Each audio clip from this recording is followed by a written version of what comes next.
Mis hermanos, feliz día, les habla Teo Hernández. Hoy día voy a contarles la historia de Santa Mariana de Jesús, Azucena de Quito, del año 1645. Su nombre completo era Mariana de Jesús Paredes Flores.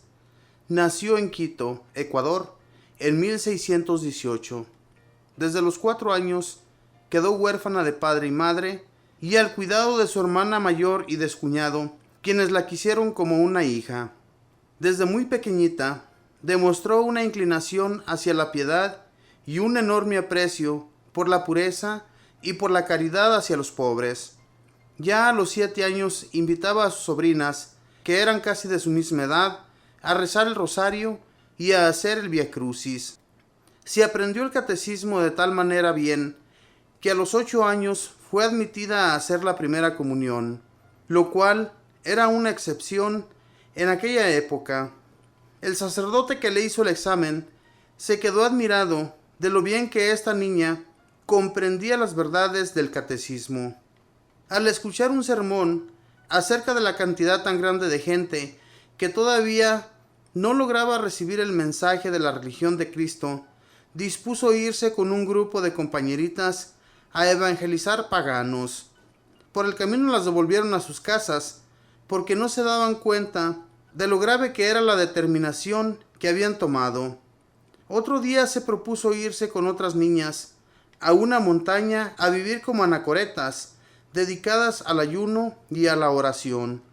Afortunadamente un toro muy bravo las devolvió corriendo a la ciudad. Entonces su cuñada, al darse cuenta de los grandes deseos de santidad y oración que esta niña tenía, trató de obtener que la recibieran en una comunidad religiosa.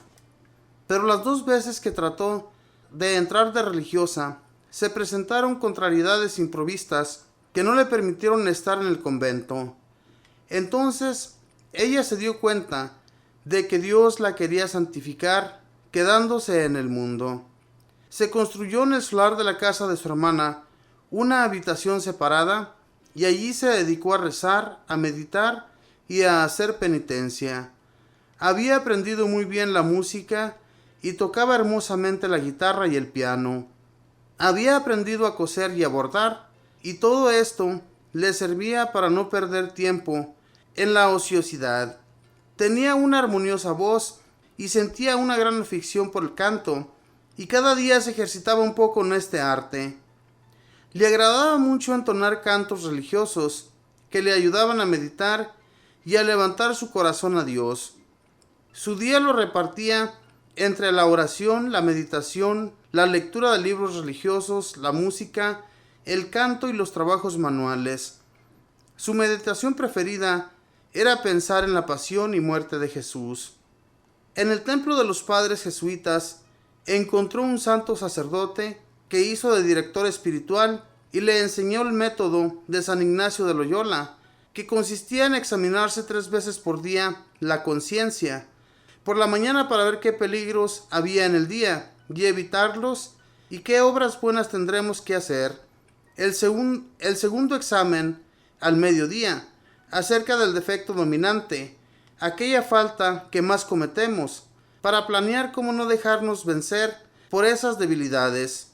Y el tercer examen, por la noche, acerca de todo el día, analizando las palabras, los pensamientos, las obras y las omisiones de esas 12 horas.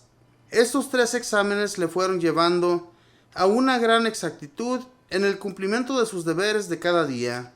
Para recordar frecuentemente que iba a morir y que tenía que rendir cuentas a Dios, se consiguió un ataúd y en él dormía varias noches cada semana, y el tiempo restante lo tenía lleno de almohadas que semejaban un cadáver, para recordar lo que le esperaba al final de la vida.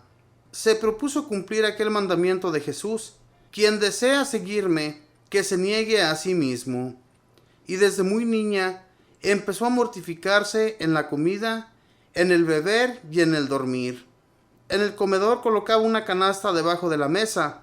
Se servía en cantidades iguales a todos los demás, pero sin que se dieran cuenta, echaba buena parte de esos alimentos en el canasto y los regalaba después a los más pobres.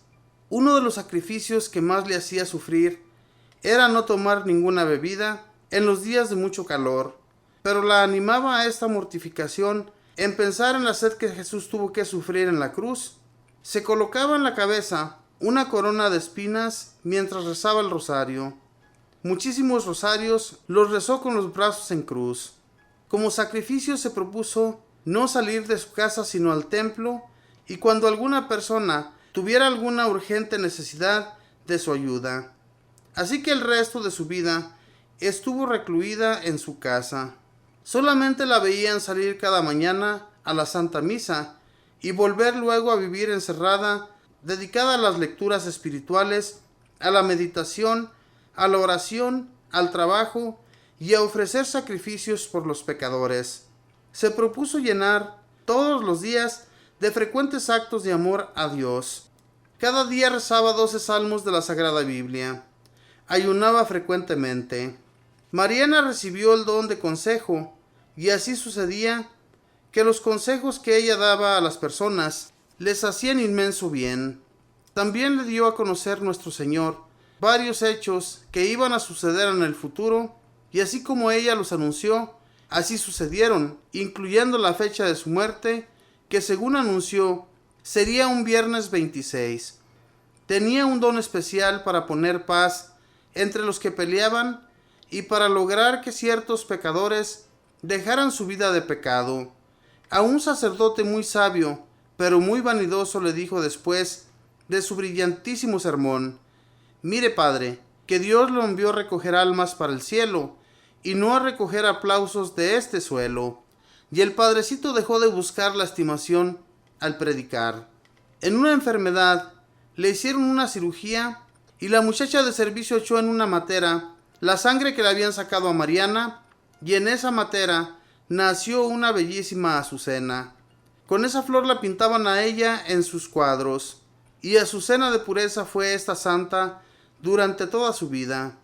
Sucedieron en Quito unos terribles terremotos que destruían casas y ocasionaban muchas muertes.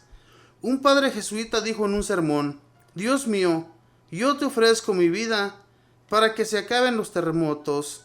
Pero Mariana exclamó: «No, Señor, la vida de este sacerdote es necesaria para salvar muchas almas. En cambio yo no soy necesaria. Te ofrezco mi vida para que cesen estos terremotos». La gente se admiró de esto, y aquella misma mañana, al salir del templo, ella empezó a sentirse muy enferma. Pero desde esa mañana ya no se repitieron los terremotos. Una terrible epidemia estaba causando la muerte de centenares de personas en Quito. Mariana ofreció su vida y todos sus dolores para que cesaran las epidemias. Y desde el día que hizo ese ofrecimiento, ya no murió más gente de ese mal allí. Por eso el Congreso de Ecuador le dio en el año 1946 el título de Heroína de la Patria. Acompañada por 3 padres jesuitas, murió santamente el 26 de mayo de 1645. Desde entonces los quiteños le han tenido una gran admiración. Su entierro fue una inmensa ovación de toda la ciudad, y los continuos milagros que hizo después de su muerte obtuvieron que el Papa Pío IX la declarara beata y el Papa Pío XII la declarara santa. Santa Mariana, no dejes nunca de orar por América. Esta fue la historia de Santa Mariana, una mujer que desde muy jovencita se dedicó en su totalidad a la meditación y a la oración. Mucha gente ha de decir que eso no sirve de nada, pero eso nos sirve, mis hermanos, muchísimo para dejar nuestros pecados.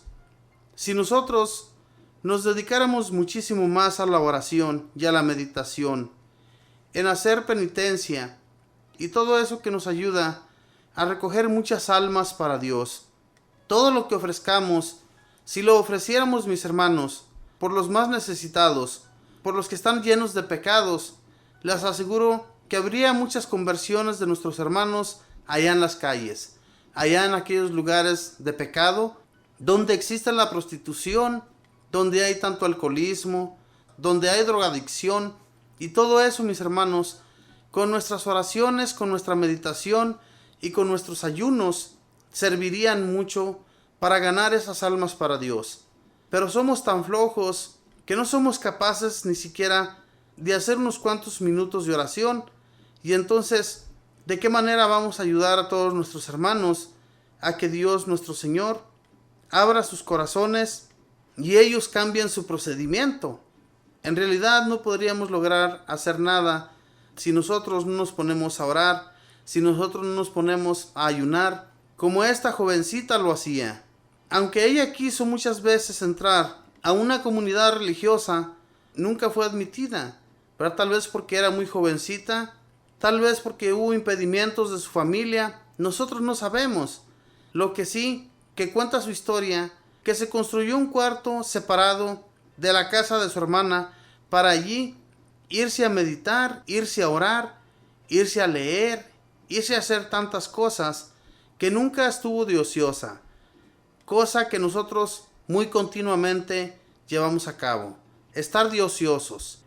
Eso, mis hermanos, a nosotros nunca nos va a servir para nada.